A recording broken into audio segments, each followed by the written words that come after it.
প্রতিবাদ জানাচ্ছি। এই রায় একজন সাধারণ মানুষ হিসাবে এই পৃথিবীতে আন্দোলন আরো তীব্র করবে যদি না এই রায়ের বিরুদ্ধে বা এই রায়কে স্থগিত করে দেওয়া হয়। এই মুহূর্তে এর ওপরে আরেকটা কোর্টে কেস চলছে, সেটা রায় বন্ধুগুলির জন্য এই অঙ্গীকার করছি, আমরা এই রায় স্থগিত বা এই রায় বাতিল করবই করব।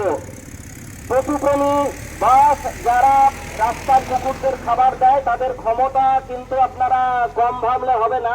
আজকে একটা হিসাব আসছে যে এই 10 লক্ষ কুকুরকে যদি দায়িত্ব নিতে হয়, যদি প্রায় 10,000 ডগ পাউন্ড বানাতে হয়, যদি বছরে 15,000 কোটি টাকার খাবার দিতে হয়,